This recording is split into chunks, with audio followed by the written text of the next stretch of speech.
नमो नमः। आज हम अव्ययी भाव समास की वीडियो पार्ट 2 आपके सामने लेकर आए हैं, जिसमें अव्यय, उनके अर्थ और उनके उदाहरण आपको समझाए जाएंगे। आप वीडियो को लास्ट तक देखिए और अव्ययी भाव समास को बहुत अच्छे से समझिए, जो बोर्ड परीक्षा और अन्य प्रतियोगिताओं के लिए भी उपयोगी है।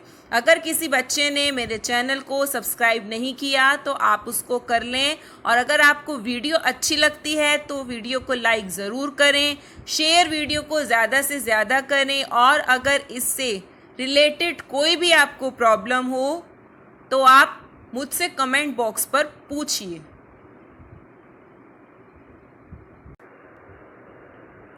पार्ट 1 वीडियो में आपको अव्यय बताए गए थे जो 7 थे। अब यहाँ पर उनके अर्थ और उनमें कौन कौन सी विभक्ति का प्रयोग किया जाता है वह सब आपको यहाँ पर सिखाया जाएगा। फर्स्ट था उसमें अनु। अनु का मतलब होता है पश्चात तथा योग्यम।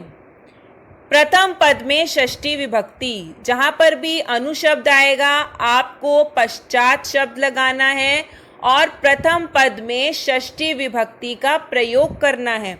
पश्चात का अर्थ है पीछे। समास करते समय पीछे के अर्थ में अनु उपसर्ग का प्रयोग होता है।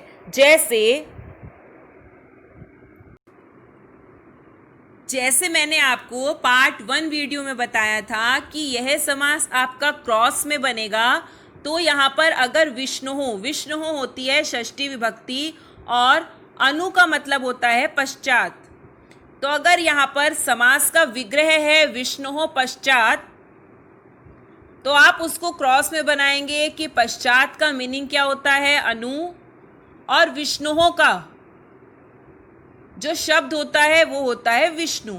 तो इसलिए यहाँ पर समास बन जाएगा, आपका समस्त पद बन जाएगा अनु विष्णु, और उसका विग्रह बन जाएगा अनु का मतलब है पश्चात और विष्णु की षष्ठी विभक्ति होती है विष्णु। तो इसलिए जब आप उसको क्रॉस में बनाएंगे तो इसका समास बनेगा विष्णु पश्चात। इसके कुछ उदाहरण और देख लीजिए, जैसे है रथानाम पश्चात इति। तो आप क्या करेंगे, पश्चात का अनु बनेगा और रथानाम जो षष्ठी विभक्ति है बहुवचन और उसका मूल शब्द है रथ, तो यहाँ पर आ जाएगा अनुरथ। और यहाँ पे म क्यों लगा, तो मैंने आपको नियम में बताया था कि जहाँ पर अकारांत और आकारांत आएगा उसका नपुंसकलिंग एक वचन में आपको अम करना है। तो यहाँ पर अगर आप पश्चात का अनु लगाएंगे और रथा नाम का रथ लगाएंगे तो यहाँ पर अ आ रहा है और बाद में आपको म करना है, तो वो बन जाएगा अनुरथम। नेक्स्ट है लतायाः पश्चात इति। अब पश्चात में आपको उसी तरीके से अनु लगाना है और लतायाः षष्ठी विभक्ति है और उसका मूल शब्द होता है लता, तो यहाँ पे बनेगा अनुलता। लेकिन अ और आ आने पर आपको क्या करना है, नपुंसकलिंग एक वचन अम करना है, इसलिए यहाँ पर इसका समस्त पद बन जाएगा अनुलतम। शंभोः पश्चात इति। पश्चात का अनु और शंभु का शंभो षष्ठी विभक्ति है और यहाँ पर उसका मूल शब्द बनेगा शंभु। और उकारांत और उकारांत में आपको क्या करना था, केवल आपको उ बनाना है, आपको उसमें अम नहीं करना है। अम केवल अ या आ में होगा और उ में छोटा उ होगा, ई और ई में छोटी ई होगा जब आप उसका समस्त पद बनाएंगे। यहां पर है रूपस्य योग्यम। तो रूप के योग्य, यहां पर पश्चात इसलिए नहीं लगा क्योंकि वो रूप के पश्चात, रूप के पीछे, ये मीनिंग इसका गलत हो जाएगा, आएगा रूपस्य योग्यम, रूप के योग्य, तो हो जाएगा इसका अनुरूपम। गुणानाम योग्यम, गुणों के योग्य, अनुगुणम। नेक्स्ट है यहाँ पर उप। उप का मतलब होता है समीपम। प्रथम पद में षष्ठी विभक्ति, जैसे अनु का मतलब था पश्चात तथा योग्यम और षष्ठी विभक्ति आपको लगानी थी। ऐसे ही उप का मतलब है समीपम, यहाँ भी आपको षष्ठी विभक्ति का प्रयोग करना है। समीप के अर्थ में समास होने पर पूर्व पद में प्राय उप अव्यय प्रयुक्त होता है। उदाहरणार्थ कृष्णस्य समीपम इति। उसी तरीके से आप क्रॉस में बनाएंगे कि समीपम का यहाँ पर क्या हो जाएगा उप, और कृष्णस्य यहाँ पर षष्ठी विभक्ति है, लेकिन इसका मूल शब्द होगा कृष्ण, और अ आने पर इसका समस्त बन जाएगा अम, यानी कि उप कृष्णम। दिशः समीपम इति, दिशः सप्तमी विभक्ति है और इसका मूल शब्द है दिक्, तो यहाँ पर आएगा दिशः समीपम इति उप दिक्। जरायाः समीपम इति उपजरम, गंगायाः समीपम इति उपगंगम। यहाँ पर उपगंगा इसका जो मूल शब्द है गंगायाः का वो है गंगा, लेकिन आकारांत और अकारांत में अम करते हैं, इसलिए नपुंसकलिंग एकवचन यहाँ पर हो जाएगा उपगंगम। नेक्स्ट अव्यय है स के साथ आप सहितम या सह लगाएंगे और प्रथम पद में तृतीया विभक्ति का प्रयोग होगा। सहित के अर्थ में होने पर पूर्व पद में प्रायः स अव्यय प्रयुक्त होता है। उदाहरणार्थम जैसे सचित्रम, अब उसी तरीके से आप चित्रम में क्या करेंगे तृतीया विभक्ति का प्रयोग चित्रेण और स के साथ सहितम, तो चित्रेण सहितम। शास्त्रम, यहाँ पर संधि बनी हुई है तो बनेगा अस्त्रेण सहितम, अ प्लस अ इक्वल्स टू आ हो जाएगा शास्त्रम, अस्त्रेण सहितम। सधनम, धनेन सहितम। समित्रम, मित्रेण सहितम। नेक्स्ट है फोर्थ निर का मतलब आएगा यहाँ पर अभावः, प्रथम पद में षष्ठी विभक्ति का प्रयोग। अर्थाभाव का मतलब है संबंधित वस्तु का अभाव, जैसे वृक्षाभाव, वृक्षस्य अभावः, यहाँ पर वृक्ष का अभाव है। इसी शब्द को जब हम समास के साथ कहेंगे तब कहेंगे निर्वृक्षम।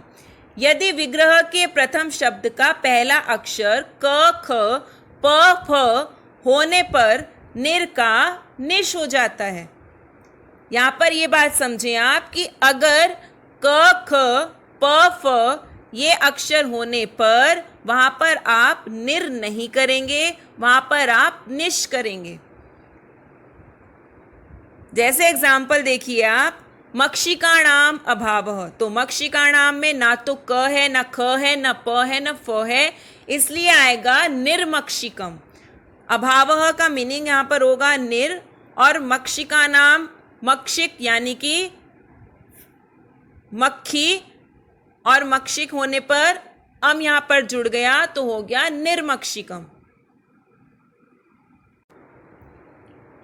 कंटका नाम अभावः, यहाँ पर देखिए क ख प फ में से क है इसलिए यहाँ पर निर नहीं होगा निश होगा। कंटका नाम अभावः निष्कंटकम। बाधा नाम अभावः निर्बाधम। फला नाम अभावः निष्फलम, क्योंकि यहाँ पर फ आ रहा है इसलिए निर को निश हुआ। जलस्य अभावः निर्जलम। नेक्स्ट है प्रति और है विप्सा। विप्सा का मतलब होता है कि दो बार यूज होना, दो बार वर्ड का प्रयोग किया जाना। प्रथम पद में द्वितीय विभक्ति और सप्तमी विभक्ति दोनों में से कोई भी एक लगाएंगे आप। उदाहरण के लिए जैसे है दिनम दिनम इति या दिने दिने। अब विप्सा मैंने आपको कहा था कि दो बार यूज होना, तो यहाँ पर दिनम दिनम दो बार यूज है और दिने दिने दो बार यूज है। दिनम दिनम में द्वितीय विभक्ति है, दिने दिने में सप्तमी है, और इसीलिए यहाँ पर दिनम दिनम इति यानी कि प्रतिदिनम, विप्सा में प्रति का प्रयोग होता है, और दिने दिने प्रतिदिनम। मासम मासम इति या मासे मासे प्रति मासम। अह इति अहनि अहनि, तो यहाँ पर क्या हो जाएगा ई का य बन जाएगा इसलिए प्रत्यहम। दिक दिक इति दिशि दिशि प्रतिदिशम। नेक्स्ट है यथा। यथा का मीनिंग है अनतिक्रम में, और अनतिक्रम में का मीनिंग होता है अनुसार। प्रथम पद में द्वितीय विभक्ति का प्रयोग किया जाएगा। उदाहरण के लिए जैसे मतिम अनतिक्रम में यथामति, उसी तरीके से आप इसको क्रॉस में बनाएंगे। जैसे यहां पर आ रहा है यथामति, तो आप इसको क्रॉस में बनाएंगे। मति शब्द को आप ले लेंगे इधर, यथा के साथ द्वितीय विभक्ति का प्रयोग किया जाता है, तो यहां पर आएगा मतिम,